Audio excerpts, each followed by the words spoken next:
And just to also speak about Russian music, you're holding a St. Petersburg festival. Yes. Is it next season? Yes. In Philadelphia. And it's focusing on music that was inspired by the city, which is including obviously Tchaikovsky, but other composers. Yeah.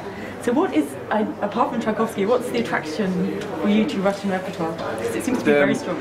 Yes, I think whenever I conduct Tchaikovsky or Rachmaninoff, which is also very closely associated with the Philadelphia Orchestra, or Shostakovich or Prokofiev, these are works where a full orchestra with all its strengths and capacities can be featured.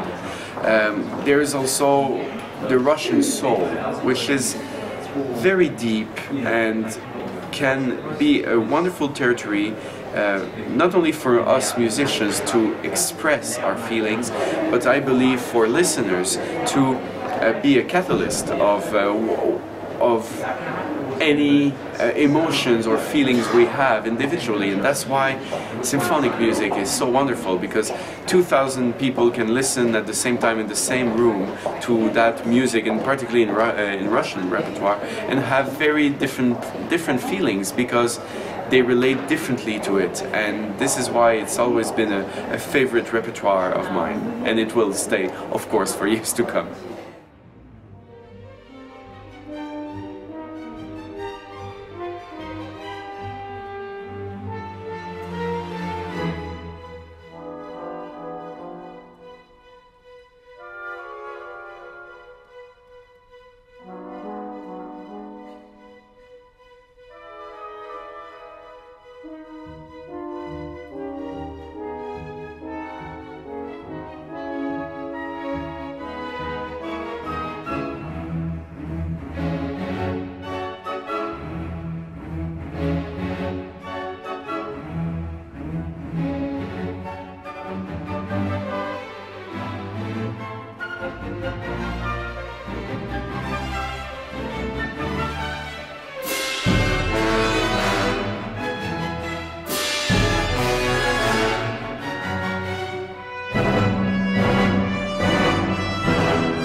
And you also conduct a lot of Mozart. Just to go speak a little bit about the second program, including opera. Yes, that's right. And I just wonder, how does conducting Mozart operas influence or inspire you in conducting symphonies? Because I feel that there's this kind of lyricism in all Mozart's music. Yeah, absolutely. When I was a piano student at the Montreal Conservatoire, my piano teacher, Anisia Campos, she used to tell me, every piano sonata, everything Mozart wrote, you have to imagine characters. Every little theme, every little motif is like a character in an opera. And she asked me to listen to as many operas of Mozart as I could at the time, and I was very young, and it did influence me in all my approach to symphonic music. I believe that everything Mozart wrote was, you should be able to sing it somehow, and this is certainly the case for the Jupiter Symphony. And there are so many symphonies to choose from, fantastic symphonies by Mozart. How did you choose Jupiter Symphony? Is there a connection particularly with Mahler? I believe because it's a symphony, the 41st, which is so oriented to the future, it gives it's a sense of accomplishment in a way, because there's this jubilatory